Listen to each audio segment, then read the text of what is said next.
Perkenalkan, saya Yuli. Kita baru pertama ya, saya baru live tutoring yang sekarang. Untuk teman-teman yang udah hadir, boleh di absen dong, di live chat, namanya siapa, sama dari mana kotanya. Kebetulan saya dari Bandung. Sekarang kita belajar ekonomi ya. Semoga teman-teman udah siap belajar ekonomi.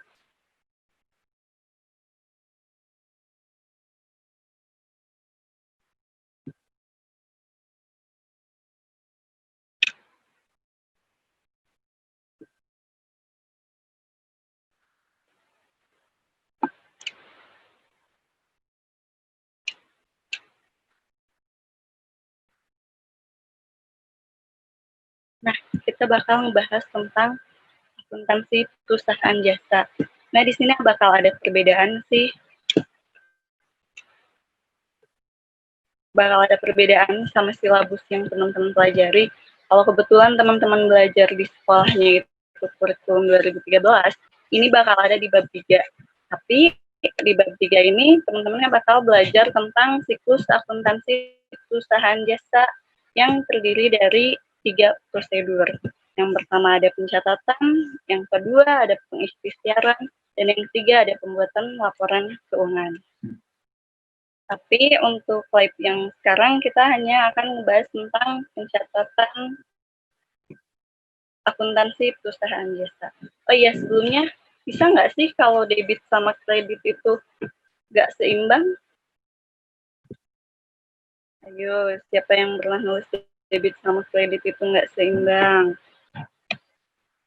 Sebenarnya debit sama kredit itu harus seimbang, karena kalau misalkan nggak seimbang itu nggak akan sama seperti persamaan akuntansi. Pasti di pertemuan sebelumnya udah membahas tentang persamaan akuntansi. Tapi kalau misalkan teman-teman pernah ngalamin kasus bikin laporan dengan kondisi debit sama kreditnya itu nggak seimbang, nggak apa-apa, itu bisa dikoreksi, dilihat lagi bagian mana yang salahnya. Dan lebih tepatnya, biar tetap seimbang atau menghindari ketidakseimbangan antara debit dan kredit, teman-teman mending pertamanya adalah buat jurnal per transaksi sebelum digabungin di jurnal umum. Oke, pertemuan kali ini kita bakal ngebahas beberapa topik ya. Di sini ada yang pertama ada topik perusahaan jasa, yang kedua ada bukti transaksi, yang ketiga ada jurnal. Di sini kita bahas jurnal umum, tapi sebelumnya kita bakal buat jurnal transaksinya terlebih dahulu. Baru yang terakhir itu bakal ada pemindahan dari jurnal umum ke buku besar. Apa sih perusahaan jasa? Harus kita ingat ya, dalam bidang bisnis ada 3 kategori, yaitu ada perusahaan jasa, barang, sama manufaktur. Nah, sekarang kita bakal ngebahas tentang perusahaan jasa. Di sini definisi perusahaan jasa itu adalah perusahaan yang kegiatan utamanya membuat produk tidak berwujud berupa jasa dan atau layanan. Jadi semua produk yang dia jual kalau tidak berwujud berarti itu masuk dalam kategori jasa. Yang tidak berwujud di sini berarti fisiknya nggak ada. Kalau misalnya perusahaan barang kan jelas tuh ada barang yang dijual, misal dia perusahaan pembuat spidol. Ada dong barangnya, spidolnya bisa kita lihat, bisa kita raba. Berarti itu masuk dalam fisik atau dalam perusahaan barang. Nah, kalau jasa ini kita nggak bisa ngelihat produknya. Contohnya, teman-teman mungkin pernah dipijat. Ada nggak sih, kelihatan nggak sih jasa pijatnya? Enggak kan? Nggak dijual dan nggak bisa dimiliki kan, tapi bisa dirasakan. Atau misalkan yang lainnya itu tutor, bisa mengajar di sini. Pengetahuan teman-teman bertambah kan, tapi nggak ada secara wujud. Nah, itu yang dikategorikan sebagai satu produk jasa. Nah, selanjutnya, bukti transaksi. Perlu nggak sih ada bukti transaksi? Penting nggak sih ada bukti transaksi? Kalau nggak ada bukti transaksi, bisa nggak sih kita buat laporan keuangan? Ya, jawabannya. Nah, bukti transaksi ini sendiri dibagi dalam beberapa jenis. Yang di bawah ini hanya beberapa contohnya, masih banyak lagi. Nah, bukti transaksi ini diperlukan karena inti daripada akuntansi itu sendiri. Yang pertama adalah mengumpulkan dan mencatat. Kalau misalnya nggak ada buktinya, gimana kita mau nyatet? Berarti transaksi itu diragukan atau bisa disebut fiktif. Maka dari itu, bukti transaksi itu ada sesuatu yang penting dan harus ada. Di sini yang pertama ada bukti transaksinya itu yaitu memo. Tahu memo atau catatan? Nah, memo ini biasanya dibuat dari internal perusahaan itu. Jadi misal dari departemen akuntansi mau diberikan ke departemen persediaan, main di internal perusahaan itu sendiri. Nah, yang kedua itu ada faktur. Kalau faktur itu kalau misalnya terjadi transaksi jual beli secara kredit, nanti bakal ada buktinya yaitu sebagai faktur. Sedangkan kwitansi itu bakal dibuat sama si penjual dan akan ditandatangani oleh penerima dan akan diberikan kepada pembeli. Lalu selanjutnya ada nota debit. Kalau nota debit itu kalau misalkan kita bukan nota debit itu dikeluarkan untuk membenarkan faktur yang udah dikeluarkan di masa lalu. Dengan nota kredit itu adalah pembukuan barang secara kredit. Kalau misalkan ada kekeliruan dalam tagihan, misal sebelumnya tagihannya itu salah, baru dikeluarkan nota kredit untuk memperbaiki. Sedangkan bon kontan itu adalah yang dikeluarkan ketika terjadi transaksi secara tunai. Dan yang terakhir itu ada rekening koran. Kalau misalkan rekening koran ini, itu pembukuannya dikeluarkan oleh bank yang isinya itu ada transaksi-transaksi nasabah, tapi dari sudut pandang bank. Nah, terus tadi pembahasan kita selanjutnya itu tentang jurnal umum. Apa sih jurnal umum? Pasti anak-anak ekonomi sering dengarkan. Nah, jurnal umum ini merupakan media dalam proses akuntansi untuk menampung akun-akun transaksi. Nah, jadi di dalam jurnal umum ini ada beberapa akun yang terjadi karena suatu transaksi. Ini ada formatnya ya, bisa dilihat di bawah. Format jurnal transaksinya. Ada tanggal, di atasnya ada halaman dulu, lalu ada tanggal, ada kode bukti, ada akun atau keterangan, ada referensi, ada debit dan kredit. Kalau tanggal transaksi itu nanti diisi sesuai dengan bukti yang terjadi. Jadi tanggalnya transaksinya itu terjadinya kapan sih? Nah, terus kode bukti, biasanya kan di kwitansi atau di apa itu ada kode pembeda kan, nanti dimasukin di situ. Dengan akun atau keterangan itu untuk menyatet transaksi apa sih yang udah terjadi. Nah, kalau referensi ini itu ada penggolongan akun. Teman-teman bisa lihat di modul yang udah di-share list itu ada penggolongan akun-akunnya. Dengan debit dan kredit, udah pasti itu untuk pencatatan transaksinya. Masuk dia ke debit apa ke kredit. Nah, sebelum kita ngebahas jurnal umum keseluruhan, kita bahas per kategori dulu. Yang pertama, kita bakal ngebahas tentang modal. Di sini, sebenarnya teman-teman udah pasti belajar di pertemuan sebelumnya. Kita akan review di sini ada satu transaksi, yaitu pada tanggal 1 Desember 2019, Firman menyetorkan modal untuk mendirikan biro konsultan arsitektur Mahakarya sebesar 500 juta. Berarti kita buat jurnal dulu kan. Kas di sini, referensi atau kode akunnya itu ada di 101. Sedangkan modal dia ada di 301. Di sini pencatatannya adalah kas pada modal. Dengan kas besar 500 juta dicatat di debit, sedangkan modal dia dicatat di kredit. Untuk alasan debit dan kreditnya teman-teman pasti udah tahu kan tentang aktivitas sama pasifta. Nah, ini masih masuk ke konsep yang itu.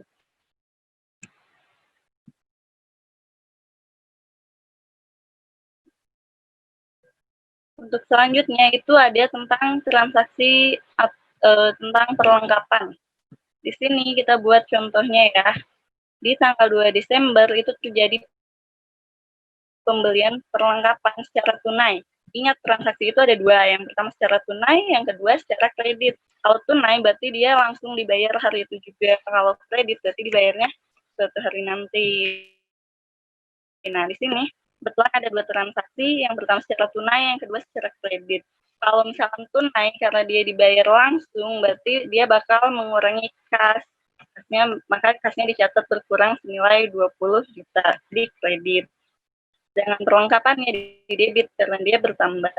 Nah, untuk yang pembelian secara kredit, karena dia belum dibayarkan secara tunai atau akan dibayarkan suatu saat, maka akan dicatat sebagai hutang.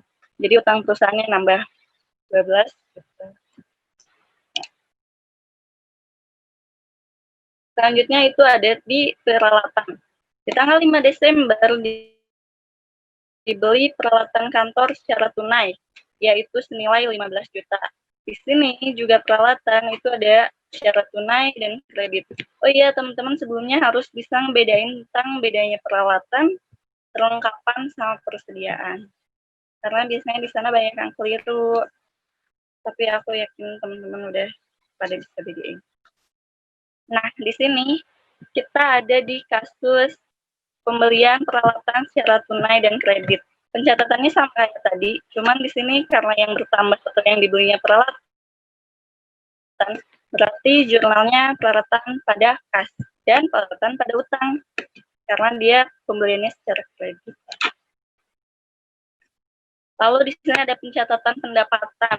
Di sini kan pendapatannya jasa, karena dia perusahaan jasa. Nah, setelah diterima pendapatan secara tunai sebesar 120 juta. Berarti uangnya udah masuk dong karena udah dibayar, makanya kasnya bertambah senilai 120 juta dari pendapatan jasa. Sedangkan kasus yang kedua itu diperhitungkan honor atas jasa. Jadi jasa desainnya udah dibuat nih, udah dilakuin desainnya. Tapi baru dihitung, belum dibayar, maka dimasukkan sebagai piutang usaha karena suatu saat akan kita dapatkan uangnya. Jadi piutang usaha pada pendapatan jasa. Terus sewa. Teman-teman harus bisa bedain ya, sewa dibayar di muka sama beban sewa. Kalau misalnya sewa dibayar di muka, berarti dia bayar dulu, tapi sewanya atau manfaatnya belum dirasakan. Kalau dia beban, berarti dia udah dirasakan. Kebetulan di sini dibayarkan sewa sebesar 30 juta. Itu dibayarnya untuk yang udah terjadi, yaitu beban sewa 30 juta pada kas sebesar 30 juta juga. Nah, ini beda ya utang sama piutang. Selanjutnya kita bakal nyatat transaksi utang. Kalau utang itu berarti kita yang harus membayar, kalau piutang kita yang akan dapat bayaran. Nah, di sini tadi kan ada pembelanjaan perlengkapan secara kredit ya di yang sebelumnya. Nah, ada pembelanjaan perlengkapan secara kredit di tanggal 3 Desember. Lalu akan dibayar di tanggal 28, yaitu pembelanjaan secara dari perlengkapan, transaksi perlengkapan yang dulu itu 12 juta dan transaksi utang dari transaksi peralatan itu 5 juta.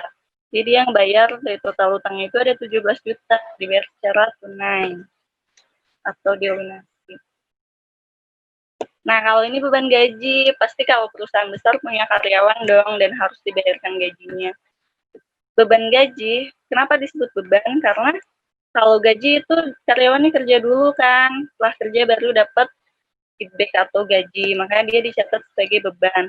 Di sini pada tanggal 25 Desember 2019, perusahaan ini, jasa arsitektur ini membayarkan gaji kepada karyawannya senilai 75 juta. Berarti dibayarkan beban gaji pada kas. Kasnya bakal berkurang karena dipakai membayar gaji ke karyawan. Nah, ini untuk jurnal umumnya. Jadi, kalau misalkan jurnal transaksi, dia hanya per transaksi atau per akunnya aja. Kalau misalkan jurnal umum, keseluruhan transaksinya itu bakal ada di sini. Jadi yang ada di sini itu adalah semua transaksi yang udah tadi kita bahas. Dari mulai modal, perlengkapan, peralatan, terus pendapatan jasa, sama beban gaji, dan utang serta beban sewa. Jadi ini rekapitulasi dari yang tadi kita bahas. Nah, di sini debit sama kreditnya harus seimbang. Karena tadi kita udah bahas satu persatu, jadi pasti udah seimbang. Nah, tahap terakhir dari si pencatatan ini, yaitu mengalihkan dari jurnal umum tadi ke buku besar. Maaf ya, ini buku besar. Buku besar itu apa sih? Nah, buku besar itu adalah buku yang berisi kumpulan akun dan disusun secara berurutan berdasarkan kode akun, sehingga mudah untuk ditemukan ketika dibutuhkan. Kode akun yang dimaksud itu yang ada di sini, di referensi 101, 301, itu kode akunnya. Nah, ini formatnya ya, sedangkan untuk kode akunnya kita bakal tulis di atas. Nah, referensi ini adalah halaman dari si jurnal umum. Kebetulan tadi kita buat jurnal umumnya cuma 1 halaman, jadi semuanya bakal ada di halaman 1, atau referensinya kita bakal isi 1 semua. Nah, yang pertama kita urutin dari kas dulu.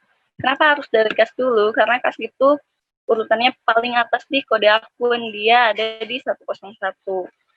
Kasnya di sini udah ada transaksi, ada dari mulai debit sama kredit. Kita susun, kita pindahin. Kita lihat di sini, kasnya ada di tanggal 1, tanggal 2, tanggal 5, tanggal 10, tanggal 25, 28, dan tanggal 30. Semuanya bakal dimasukin di buku besar. Nah, semuanya ada di sini. Jadi direkap semua dari yang debit dan kredit. Sehingga saldonya kita lihat, kalau misalkan saldonya masih positif, berarti dia bakal ada di debit. Kalau dia udah negatif, berarti dia bakal ada di kredit. Ini 500.000 untuk pertama penyetoran modal secara debit, berarti dia bertambah kan. Sedangkan transaksi kedua, itu ada pembelian perlengkapan, berarti kasnya berkurang. Makanya ada di kredit 500.000, setelah dikurangi 20.000, maka tinggal 480.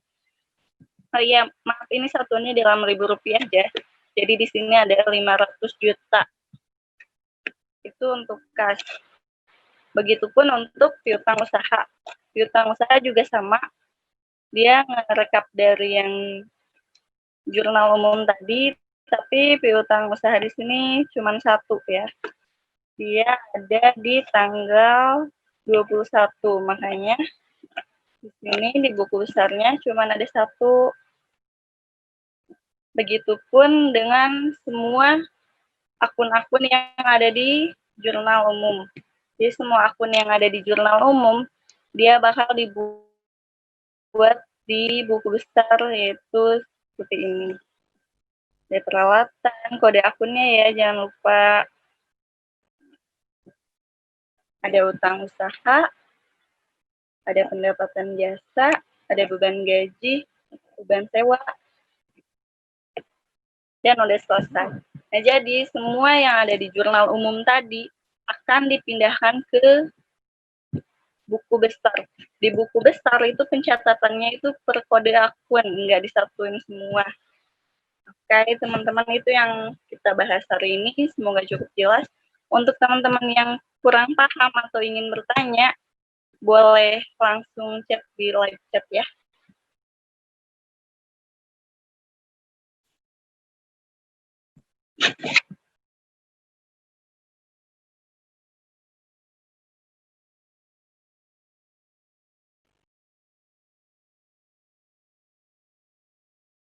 Ayo, siapa yang mau nanya boleh ditanyain di live chat.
Makasih yang udah nonton. Kalau ada yang mau didiskusikan, jangan segan ya.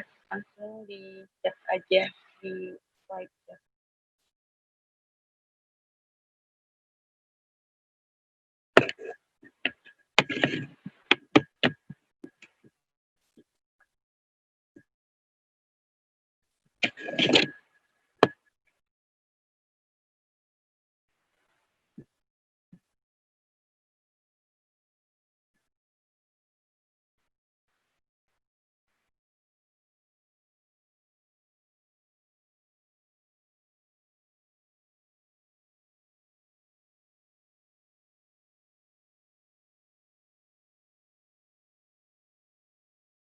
Kasih feedbacknya dong, udah paham apa belum sama yang udah dijelasin.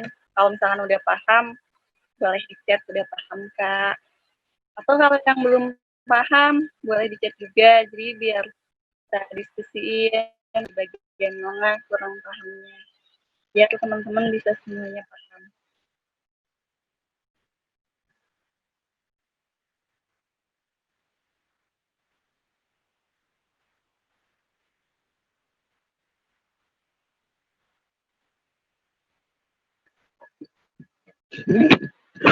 Aku tunggu ya menit lagi. Kalau teman-teman nggak ada yang chat buat nanya, berarti aku anggap teman-teman udah paham. Jadi nanti aku bakal tutup live-nya. Kalau teman-teman ada yang mau ditanyain, juga jangan segan buat nanya di grup. Ada yang mau nanya? Siapa yang mau nanya?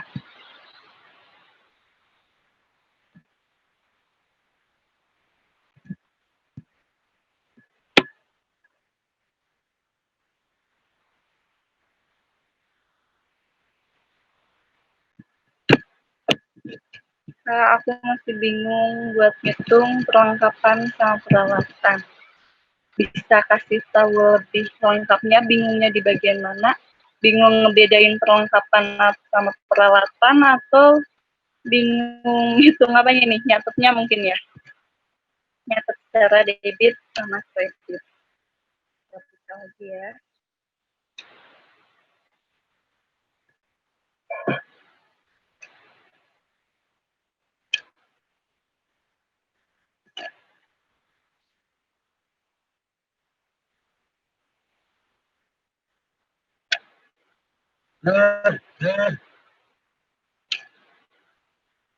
Nah, di sini ada perlengkapan sama peralatan. Transaksinya pasti ada dua pilihan ya, dia ada dibayar secara tunai atau dia dibayar secara kredit. Kalau misalkan tunai nih, perusahaan itu belanja ke supplier, dia langsung bayar saat itu juga kan. Kalau misalkan secara kredit, berarti dia ambil dulu barangnya, tapi dibayarnya nanti. Nah, kalau tunai, berarti dia dicatat di debitnya kas. Kenapa sih perlengkapannya dicatat di debit? Karena perlengkapannya itu bakal jadi milik perusahaan itu dan bakal bertambah. Lalu kenapa kasnya dicatat di kredit? Karena ketika dia pembayarannya tunai, otomatis kasnya dia keluarin buat ngebayar langsung si belanjaannya itu. Makanya dicatat di kredit atau kasnya berkurang. Nah, untuk pembayaran secara kredit, kenapa nggak ngaruh ke kas? Karena dia itu kan bayarnya kredit ya, dia ngutang dulu gitu. Jadi kalau ngutang otomatis nggak ngeluarin uang dong, dibayarnya nanti kan. Nah, karena dibayarnya nanti, berarti dicatat sebagai utang usaha. Utang usaha ini adalah satu hutang. Ya, teman-teman pasti udah paham hutang kan. Jadi dia bakal dibayar suatu saat perlengkapannya udah diambil, tapi uangnya belum dia bayar. Akhirnya dicatat sebagai hutang yang harus dibayarkan suatu saat nanti. Begitu. Begitupun dengan peralatan sama aja. Nah, bedanya perlengkapan sama peralatan ini apa sih? Kalau misalkan perlengkapan itu biasanya yang habis pakai. Misal tisu. Tisu bakal habis pakai gak? Iya kan, ya habis pakai. Tapi kalau peralatan itu yang umurnya lebih dari 1 tahun. Misal beli mobil. Bukan mobil, mobil kendaraan ya. Misal beli apa ya, yuk. Beli mesin atau sesuatu lain yang usianya lebih dari 1 tahun dan tidak bakal cepat habis pakai, berarti dia masuk dalam perawatan. Kalau misalkan dalam, kan ini jasanya arsitektur, dia beli penghapus sama pensil, itu peralatan apa perlengkapan?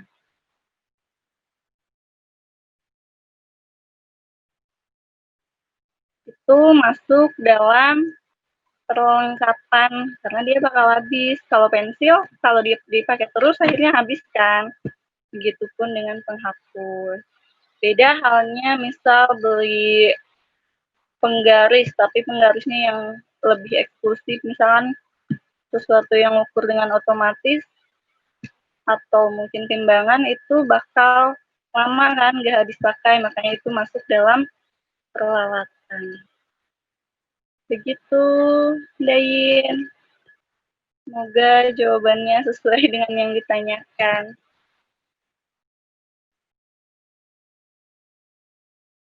Oke, sama-sama udah paham ya. Untuk yang lainnya masih ada yang ditanyakan enggak? Masih ada waktu 3 menit lagi.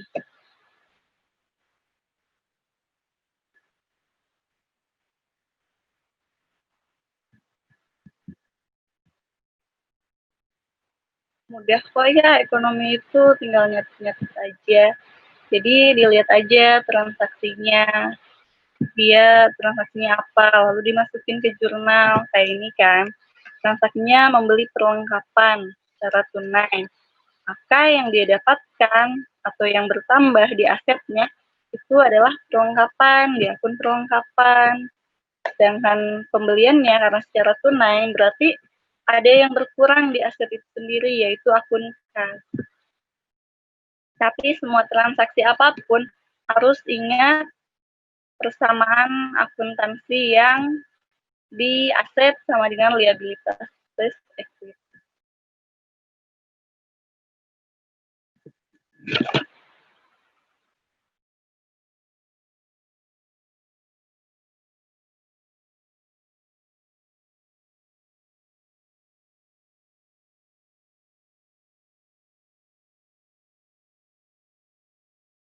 Ada lagi yang mau ditanyain?